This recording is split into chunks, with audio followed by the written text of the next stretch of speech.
back for this incredible, excellent second installment of Troy Dostert, Dr. Troy Dostert's wonderful presentation on rights and religion in America. I also know, and I've gotten several emails from several people who are following this incredible class online. And so I am so excited that we are here today talking about this and how important this topic is and how proud I am of all of us for coming in and diving into this. So the way we're going to do this, Troy's going to speak, and then I'm going to get up and I'm going to have the mic, and I'm going to pass the mic around a little bit like Phil Donahue used to do. Remember him? What a decent chap he was. Yes, I mean, we look back now and we think, wow, a statesman. And I ask that you all try not to hold onto the mic too hard or too long. I know we all are so smart. I just want you all to make some space for others. All right? Without further ado. Okay, thanks, Father Bill. Good morning, everybody. Great to see everybody for the second session here. So what we're going to do today is we're going to do a pretty deep dive into the 19th century. And it's a lot of history, which I'll have to move through pretty quickly.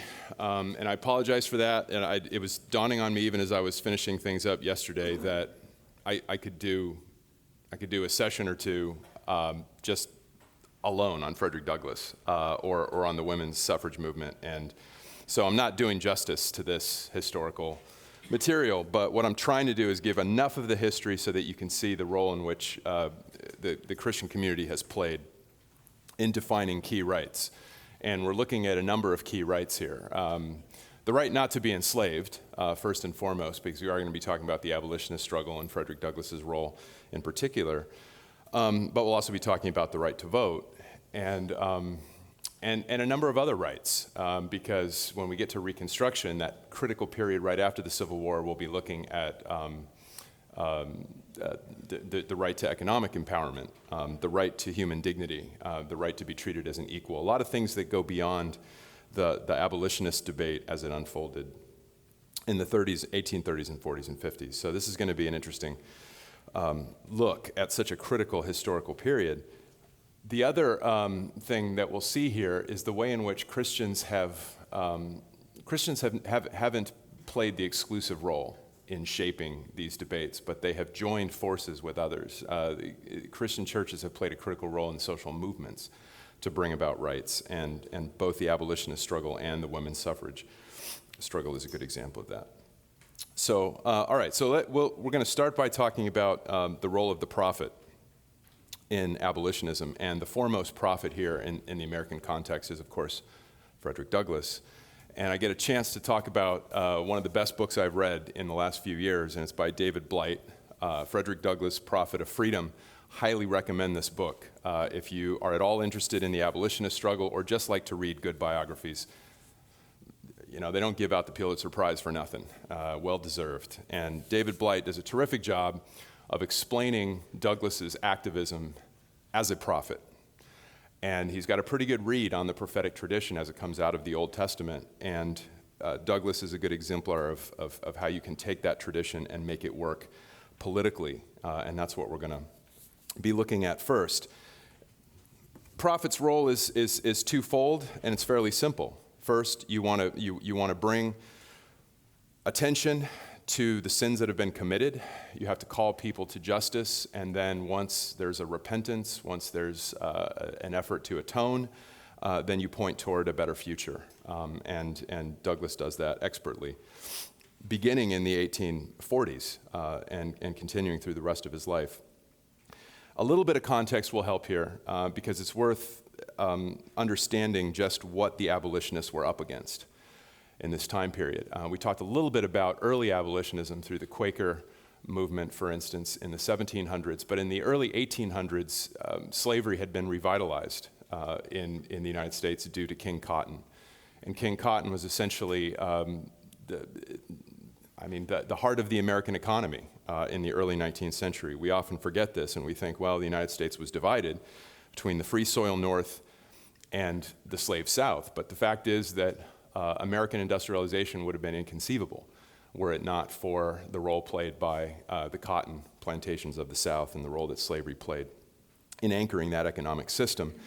And as a result, slavery got its second wind, essentially. After a gradual tapering off sort of toward the end of the 1700s, the invention of the cotton gin in 1793, and all of a sudden slavery was in full force and would remain so all the way up to the Civil War, of course. A lot of the tensions were exacerbated by the expansion west into the Louisiana Territory, which was now being settled in earnest in the 1830s and 40s, and then the war with Mexico in the 1840s allowed the United States to annex all of the southwest of North America, which raised pivotal questions about whether those territories would become slave states or free states. And so by the 1850s, the debate over the expansion of slavery was now front and center. And every territory, every state became a battleground between free forces and slave forces, essentially. And by this point, you also have an active Underground Railroad, which was creating panic among the pro-slavery Americans in the South. And then you had its corresponding Fugitive Slave Act, which was passed in 1850 and gave Southerners the right, at least according to the act, to go into northern states and confiscate escaped slaves, but also free blacks who got rounded up in this process. And so it was truly a battle between the states before the Civil War actually began. The Civil War was just a formal declaration of a war that had already really been taking place throughout the 1850s. It is worth pointing out, just to stress this point, that abolitionists were in the minority during this period. In fact, they were usually regarded by their fellow Americans, northern white Americans included, as radicals and fanatics.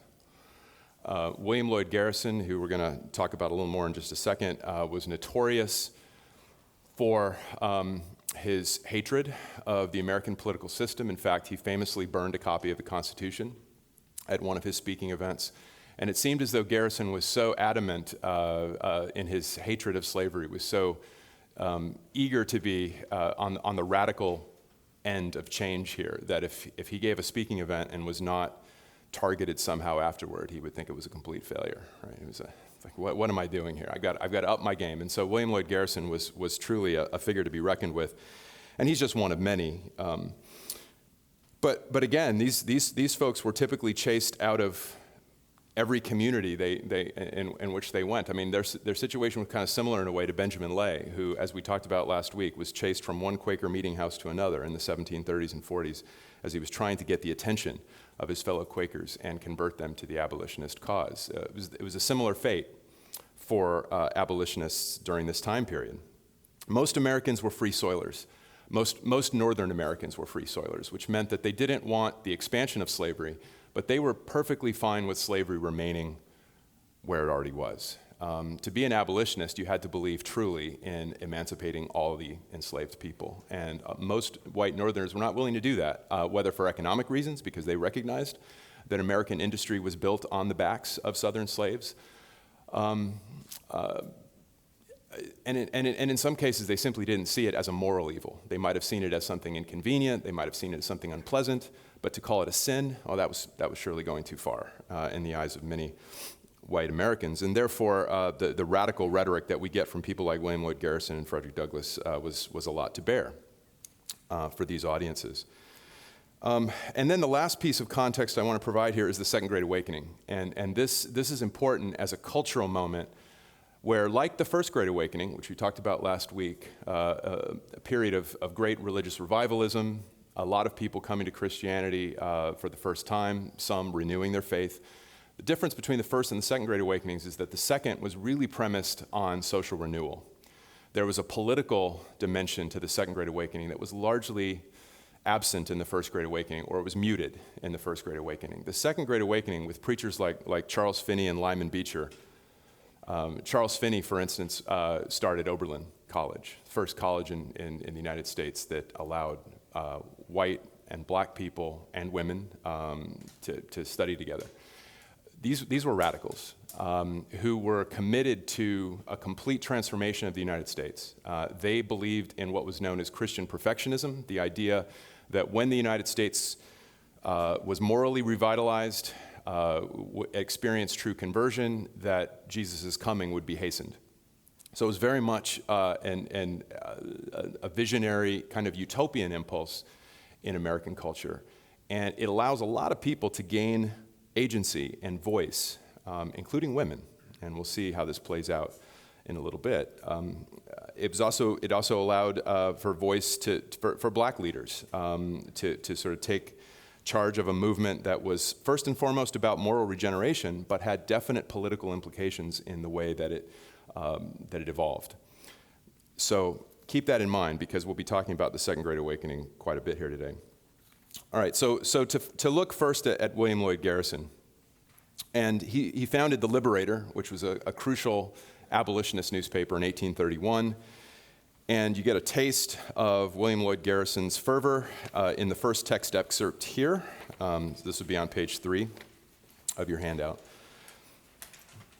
And this was a speech he gave in 1854, totally characteristic of Garrison's activism. Not much had changed in 20-some years. William Lloyd Garrison pretty much sang one note, but he sang it really, really well. He was right on tune. I do not know how to worship God and mammon at the same time. If other men choose to go upon all fours, I choose to stand erect, as God designed every man to stand. If, practically falsifying its heaven-attested principles, this nation denounces me for refusing to imitate its example, then, adhering all the more tenaciously to those principles, I will not cease to rebuke it for its guilty inconsistency. Numerically, the contest may be an unequal one for the time being, but the author of liberty and the source of justice, the adorable God, is more than multitudinous, and he will defend the right. My crime is that I will not go with the multitude to do evil. My singularity is that when I say that freedom is of God and slavery is of the devil, I mean just what I say. My fanaticism is that I insist on the American people abolishing slavery or ceasing to prate of the rights of man. That's powerful stuff. And this is why William Lloyd Garrison was both admired and feared and hated all at the same time, right? By different audiences, surely, but that is the kind of rhetoric that the Liberator brought to the abolitionist struggle. And he encountered Frederick Douglass when Douglass was in his early 20s. And by this point, Douglass was quickly becoming a valued figure in the abolitionist struggle. It's often forgotten about that Douglass was a preacher, in addition to being an abolitionist orator. And in fact, a lot of his most powerful speeches were given from the pulpit. So he was quite comfortable preaching the gospel. And of course, for Douglass, it was the gospel of deliverance, the gospel of liberation. And when Garrison found Douglass, he quickly took him under his wing and was a mentor to Douglass. And the two were partners really through much of the 1840s. And then in a critical juncture, Douglass parted ways with Garrison over two things chiefly, because they were in agreement on most everything, but there were two fundamental questions, one of which had to do with the politics of abolitionism. Was it appropriate for abolitionists to become part of the political struggle? Should they form political parties, or should they join with existing political parties? Was it even appropriate for abolitionists to vote? William Lloyd Garrison thought not, and that in fact, partly due to his Second Great Awakening origins, which was based on moral persuasion or moral suasion, as they called it, rather than coercion, Garrison thought that it was inappropriate for abolitionists to use coercion as a way to bring about emancipation. And Douglass had no reservations whatsoever about using coercion if it were needed, including political coercion. The two also differed on how to look at the Constitution as a beacon of hope, or as conversely, purely a pro-slavery document. And Garrison took the latter view. And again, that's one of the reasons why he saw fit to burn it on occasion, was that the Constitution was irredeemable in its current state, and he didn't see any way around that. Whereas Douglass, despite the fervor of his denunciation of slavery, despite his vigorous critique of America in the 19th century, always maintained that there would be hope to be found in the Constitution for purposes of liberation and equality. And that is, I think, an important feature of Douglass that really allows him to take such a prominent role, such a pivotal role in shaping American abolitionism. It wasn't strictly a denunciation. In keeping with the role of the prophet, the goal is the possibility of redemption. Could the Constitution be redeemed alongside the American Republic? And Douglass always insisted that yes, it could. So here's where I'm going to turn to a little bit of David Blight's book, because I think he does a terrific job of explaining the role of the prophet and connecting it to Douglass's witness. The idea of prophecy is unsettling to the modern secular imagination, but the rhetorical, spiritual, and historical traditions on which Douglass drew so deeply envisioned the prophet as a messenger of God's warnings and wisdom. The poetic oracles of Isaiah or Jeremiah, however bleak or foreboding, were prophetic speech, and therefore God's voice. Douglass, a man of words, needed a language and a story in which to find himself and his enslaved people.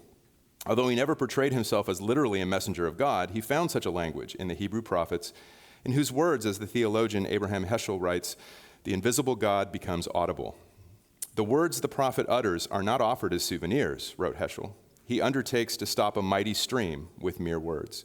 In Old Testament tradition, the prophets were reluctant messengers. God chose them and not the other way around. God spoke through the burdened Jeremiah, who wrote hauntingly, but his word was in mine heart as burning fire shut up in my bones, and I was weary with forbearing, and I could not stay. Douglass felt this same fire of the words in his bones that must get out, although he was never so good at playing the reluctant visionary. The Old Testament prophets fit with Douglass's temperament and his predicament. As James Darcy argues, it is precisely because the prophet engages his society over its most central and fundamental values that he is radical. Thus, prophets are rarely welcome friends, and they are always trouble to other people's consciences. They are companions, but not easy companions. They are not reasonable. They do not abide compromise, and their role in the world is that of a sacred extremist. In the 1850s, Douglass relished and tried to perform just such a role.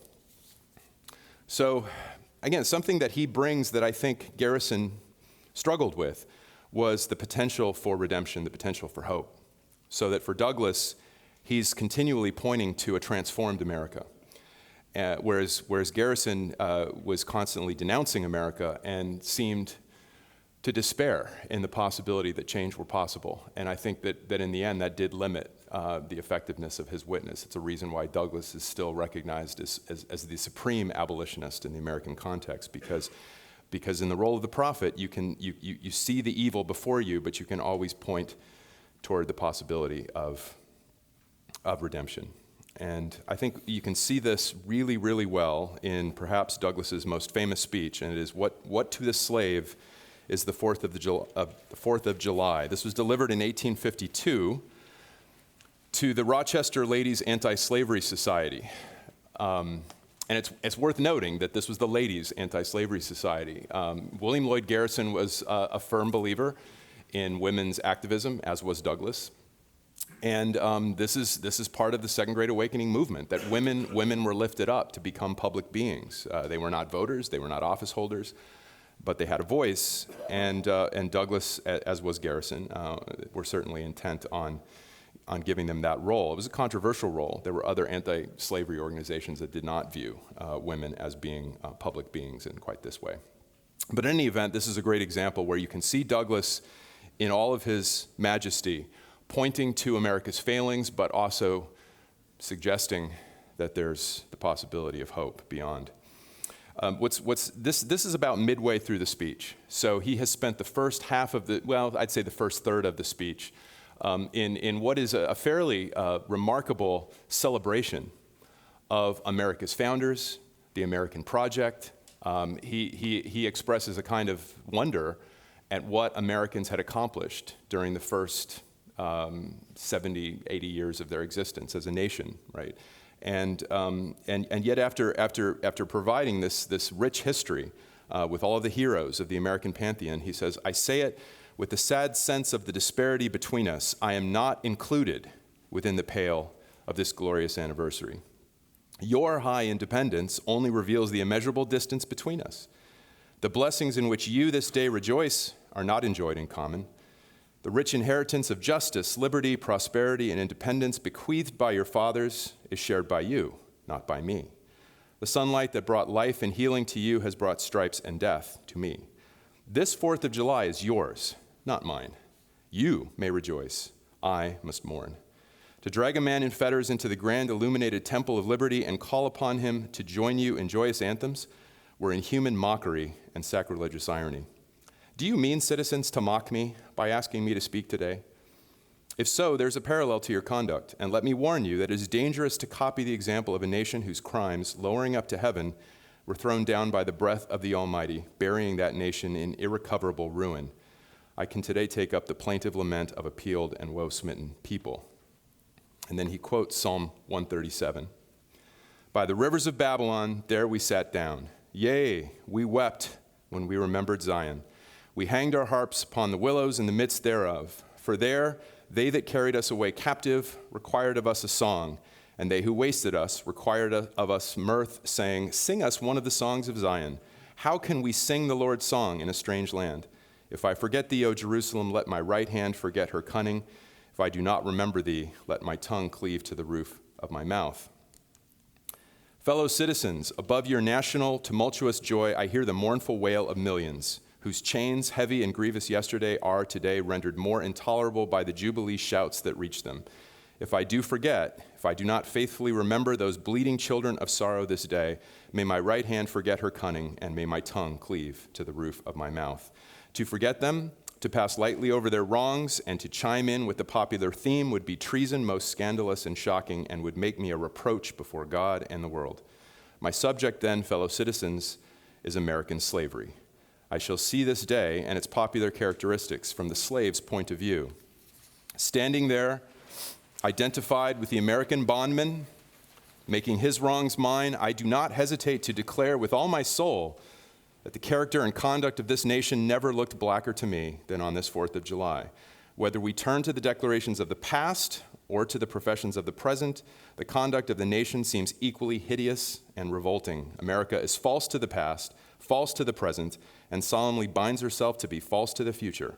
Standing with God and the crushed and bleeding slave on this occasion, I will, in the name of humanity which is outraged, in the name of liberty which is fettered, in the name of the Constitution and the Bible, which are disregarded and trampled upon, dare to call in question and to denounce with all the emphasis I can command everything that serves to perpetuate slavery, the great sin and shame of America.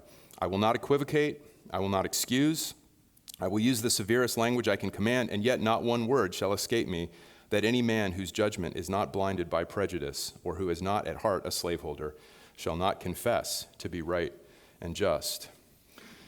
And despite the ferocity of this critique, you notice he does hold up the Constitution and the Bible as sources of promise. That's the standard by which America shall be measured. It's not just the Bible, it's also the Constitution. And that's, again, where he parts company from William Lloyd Garrison. And that's also what allows him to play a role in the next phase of America's struggle for racial equality, because the struggle does not end with the happy outcome of the Civil War, right? 4 million enslaved persons gained their freedom in 1865. The 13th Amendment of the Constitution was ratified shortly thereafter, at the end of the war, and therefore black people were now free, right? And to a lot of Americans, that was really the end of the story. That was why the war was fought. Lincoln makes that appeal so powerfully in his Gettysburg Address, right? This is why those lives were lost. The suffering was necessary to bring black people to freedom. But what happens next? And the crucial moment of Reconstruction is when America tries to figure out, well, just what is next? Is it enough to remove the fetters from the slave and say, well, now you're free, go on and prosper? Or is assistance necessary? Is it necessary to create a new form of community that can allow for genuine empowerment for all black people? We're not just talking about former slaves from the South, right? We have to remember that America in the 1860s was a fundamentally racist nation. It was not easy for black people anywhere in the United States. And so what Reconstruction represents, that critical 10 to 12 year period from 1865, the end of the Civil War, through the 1870s was pivotal in trying to make possible a new vision of racial egalitarianism, at least in the eyes of the radical Republicans who pushed Reconstruction in that direction.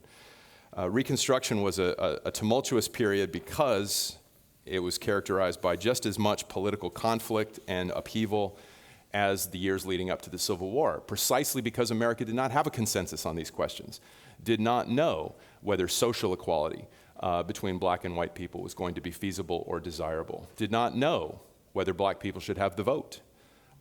Lincoln himself equivocated mightily on that very question, and even up to the time of his assassination, Lincoln was willing to concede that black veterans should certainly have the vote. Did they not deserve the vote, being willing to lay down their lives for the sake of the Union? Well, there's no way that he could equivocate on that question.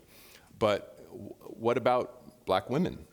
What about non-veterans? What was this going to mean what was the South going to look like, and what was America going to look like in the years after the war? These are such pivotal questions. And some have argued, many have argued, I think quite persuasively, that this was an opportunity for a new founding of America, this critical period from 1865 to the 1870s. America could have discovered a rebirth of its core principles and extended those with fairness and justice as never before. That opportunity was largely lost, unfortunately, but it didn't mean that people weren't fighting the good fight. And some of those folks were the folks connected to the Freedmen's Bureau and the project of Reconstruction as it unfolded in the South. To give us a vivid, and I mean a vivid glimpse of this project, we're going to turn to one of my favorite historical artifacts. This is a lithograph by Horatio Bateman. It was produced in 1867, and it's called Reconstruction. And it's an allegorical depiction of what a new America might indeed eventually resemble. So it's the ideal, it's the hope, it's the vision that a lot of radical Reconstructionists held on to mightily throughout the 1860s and 1870s and beyond. This could arguably be a mission statement for civil rights activists. At the turn of the 20th century, folks like Martin Luther King, who advanced the struggle into the 1950s and 60s, and we haven't gotten there yet. So it could still provide some inspiration for activists in 2022. What Bateman does here is striking. I could easily spend an entire session just looking at Bateman's lithograph. This is zoomable, fortunately, and that's because it's so rich with detail. Let me bring this up here. So let me give you just a general overview, and then I'll zoom in on a few key features. This pavilion here at the center represents the United States. And you'll notice that a number of columns are being newly added to the pavilion. That represents the southern states that are now going to be added to the Union. That's a critical part of Reconstruction, right? Reunifying America, national reconciliation between North and South. That's one of the hallmarks of Reconstruction, but that's hardly the whole story. You also have, on the left, universal suffrage. So you have black and white people voting side by side. On the right, lower right, you have universal education, black and white school children learning side by side.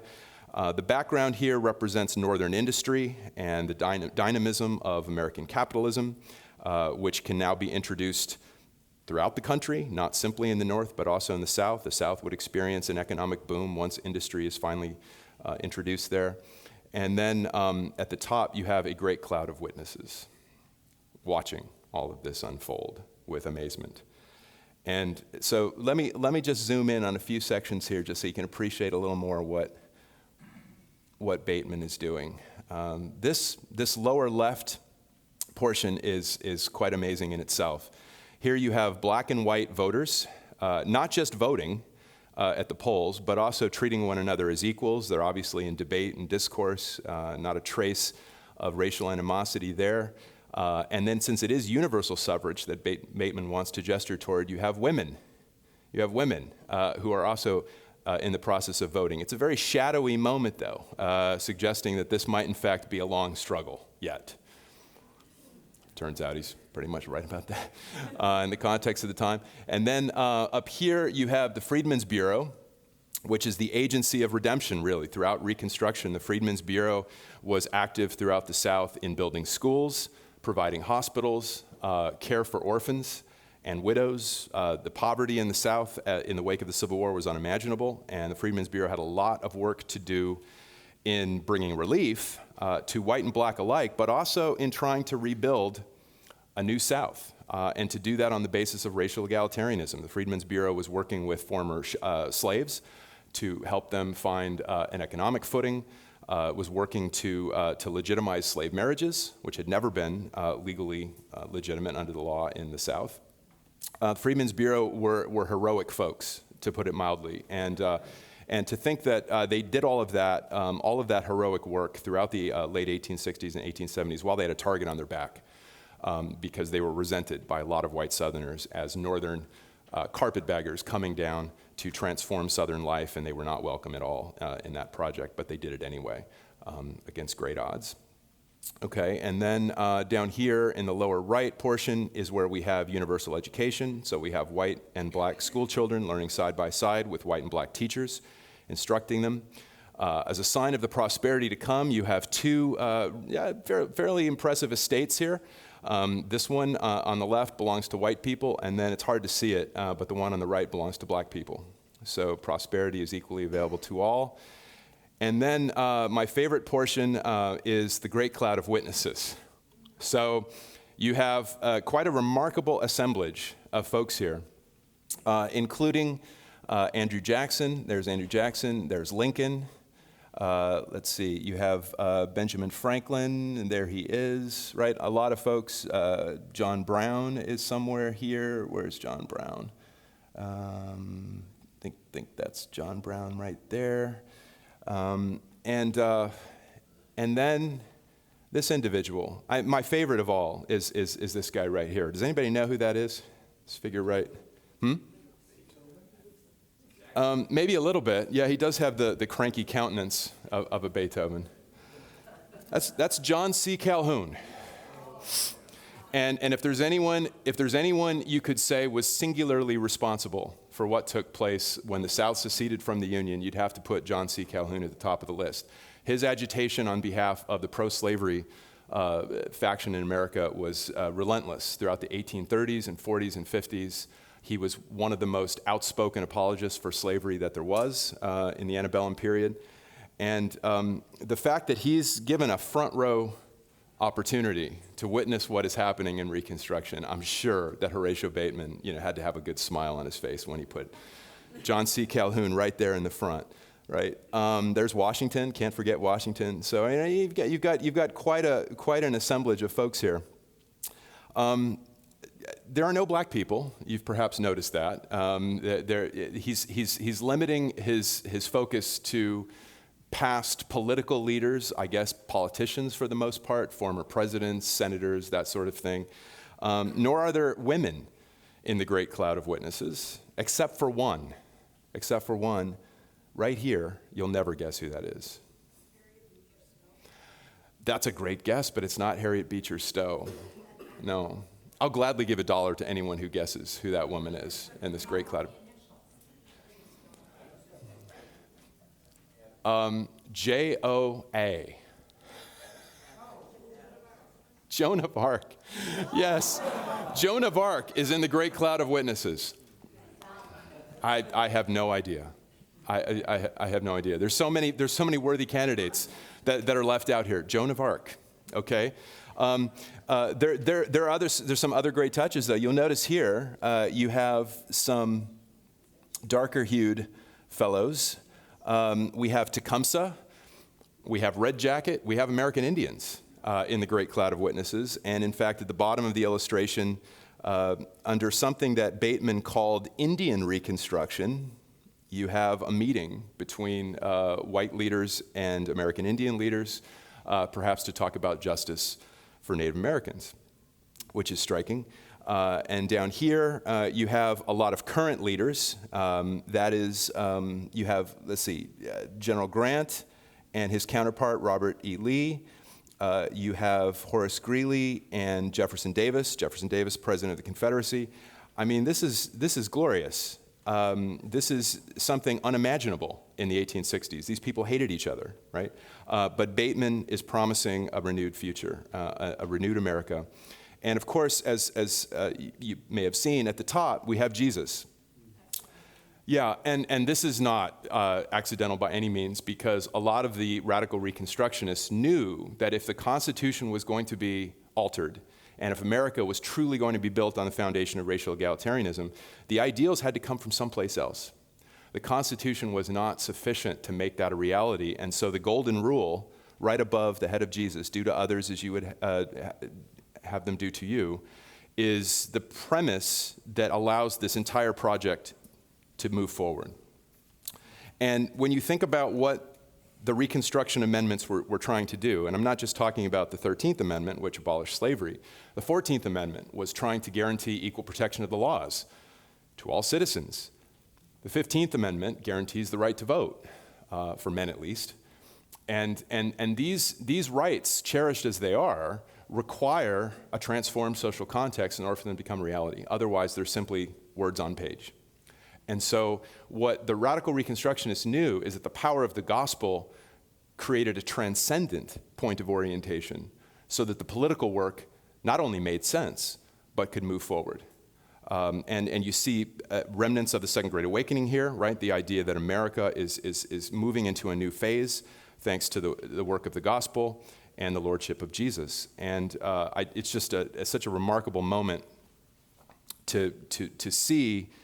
I mean, I don't know if Horatio Bateman was a universalist or not. I don't know if he believed that everybody was going to heaven. But the idea that John C. Calhoun's got a spot there right alongside Abe Lincoln and John Brown is just a remarkable thing to think of. And this lithograph was symbolically important for radical Reconstructionists. I mean, this was a moment of inspiration. It captures the idealism of the Reconstructionists and the hope for a renewed America. So just a great example of what the Reconstructionists were trying to accomplish. Trying to see how we're doing on time here. Oh my goodness. I am so sorry. Wow, time getting away from me. All right. Well, let me let me shift really quickly here. Let me shift really quickly to the Women's Christian Temperance Union. This is not real, by the way, although I wish it were. In fact, I think there were at least a couple of class sessions that I probably had with my AP US History students where I used this as an example of the Women's Christian Temperance Union. I try to, I mean, the jokes practically write themselves, right? So I don't have to. You can appreciate the humor here. This was from a comedic film in 1901 called The Kansas Saloon Smashers. Okay, which was devoted to the radical women's temperance advocates who would go into bars and saloons and trash the joint, right? Try to destroy every opportunity that people had for drinking. And wow, what a nuisance they made of themselves, right, throughout America, much like the abolitionists did in the early 19th century. So the reason why the temperance movement is so important is because this was not just about temperance. This was not just about morally purifying America. This was about suffrage. Frances Willard, who became president of the Women's Christian Temperance Union in 1879, was devoted to not just to temperance, but also to suffrage. And they produced, among other things, the Home Protection Manual, which became their manifesto for why women should be in the public realm, urging people to change their behavior. And the reason for this is because Frances Willard was convinced that women had a duty and an obligation and the right to speak out in public when America's moral failings were evident. And it is absolutely the case that the temperance movement had a point in the late 19th century. People were drinking a lot, and alcoholism was a serious problem in the late 19th century. Women felt particularly aggrieved by this, and therefore felt that they had the unique responsibility to speak out about it. And that's Frances Willard and the Women's Christian Temperance Union. So what was the WCTU trying to do? Well, a lot of things. The WCTU was not only active in the temperance movement, but the suffrage movement. the labor rights movement in the late 19th and early 20th century. The abolition of child labor was first and foremost on the WCTU agenda. The 8-hour workday was first and foremost in the WCTU agenda. Anything that connected to the welfare of human beings, the WCTU felt compelled to speak out about. And so when we think about what is happening in the 19th century with respect to women gaining the vote, there's a lot of work being done before the 19th Amendment. When I ask my students, when did women gain the right to vote? And they'll say, well, it was the 19th Amendment. Completely forgetting, of course, that for black women, the right to vote was not granted in the 19th Amendment, right? Women still had to struggle until 1965 in the Voting Rights Act before all women could gain the right to vote. But the work in the West has already been happening by the 1870s and the 1880s and the 1890s, thanks to groups like the WCTU. They're not often mentioned in the same breath as Elizabeth Cady Stanton or Susan B. Anthony, right? Those are the heralded champions of the suffrage movement. But Frances Willard should be right up there. Among other reasons, her organization was the largest women's organization in the 19th century. In fact, it was a source of some annoyance to Anthony and other mainstream suffrage organizations that Frances Willard had such a large group where they were struggling, in the 20, 30,000 membership, and the WCTU had 200,000 people by the 1880s. So it's a good example of how the Christian witness can work alongside other organizations. Just as Frederick Douglass joined forces with other abolitionists who were not necessarily motivated by Christian conviction, so too could Frances Willard contribute toward the suffrage movement alongside other organizations, including some that couldn't stand her. They didn't like Frances Willard's moralizing, of course, and you know how contentious the temperance movement was in its smug kind of righteous certainty. And Anthony and Stanton and others could not stand that at all. But Frances Willard did her part. There's no question that the West, all of these states that are gaining the vote for women by the turn of the century, it's hard to imagine many of those states making that jump without the tremendous advocacy of the WCTU. So gosh, I wish I had a little more time for questions. We might have time for a couple. But just where we'll leave off for this morning, and then next week we'll continue, and we'll sort of bring things up to the present a little bit by talking about the current controversy over abortion, and I also want to tease out some norms of dialogue for us here in 2022. But it is, I do want to stress that there's the larger social context of rights, which the Reconstructionists were pointing to in Bateman's lithograph, how powerful it is to say that if we are going to gain rights, we need to envision something even beyond the rights themselves. What allows for us to transform the Constitution? What allows for us to transform American society? Fundamentally, it's a culture. It's a societal commitment that goes beyond rights, right? Do we love each other? Do we care for each other as equals? That's not something that can be legislated through the Constitution or through Congress, something that has to come through transformed communities. And the fact that Christians have played such a pivotal role throughout the 19th century and the 20th century in contributing toward that vision is what I want to leave with you for today then.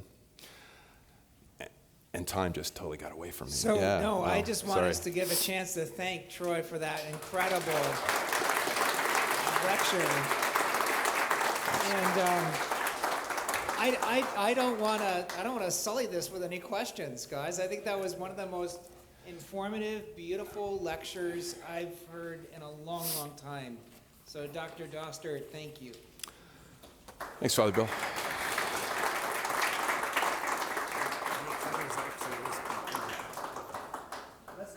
All right, we'll see you all next week.